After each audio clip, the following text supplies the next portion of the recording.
قدرتی حسن سے مالا مال برف پوش وادی مالم جبہ میں ونٹر فیسٹیول نے سیاحوں کو اپنے سحر میں جکڑ لیا ہے۔ شیری زادہ کی رپورٹ۔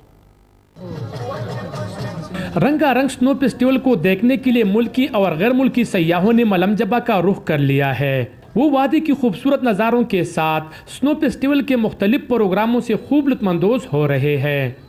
بہترین جگہ، فیملی جگہ، اور جو بھی لوگ دیکھ رہے ہیں سوات آئیں اور مالم جبہ لازمی آئیں۔ جیسے گلگت بلتستان سیف ہے، میرے خیال سے اس سے زیادہ سیف ہے یہ۔ بہت اچھا لگ رہا ہے اور یہ بالکل سیف ہے۔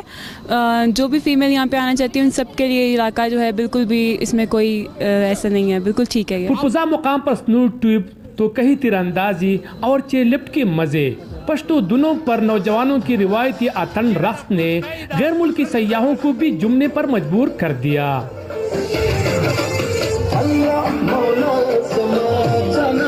غیر ملکی سیاح پاکستان کی خوبصورتی کی گرویدہ ہو گئے۔ I was super happy to be invited here to come in winter to Malam Jabba.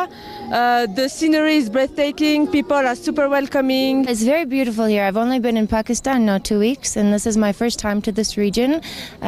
And it's very unique, and it's very beautiful and very safe. Festival کے دوران لوگوں نے برف کے پتلے بنانے میں بھی خوب دلچسپی لی۔ غیر ملکی سیاحوں نے برفیلے مقام پر یوگا بھی کیا۔ فیسٹیول کے دوران رات کے وقت شاندار آتش بازی کا مظاہرہ بھی کیا گیا۔ مالم جبہ سنو فیسٹیول تو اختتام پذیر ہو گیا ہے، لیکن سیاحوں کی آمد کا سلسلہ بدستور جاری ہے۔ شیرین زادہ، ہم نیوز، مالم جبہ، سوات۔ اور اب کچھ دیگر خبریں۔ ایک ہفتے بعد فلیگ شپ ریفرنس کا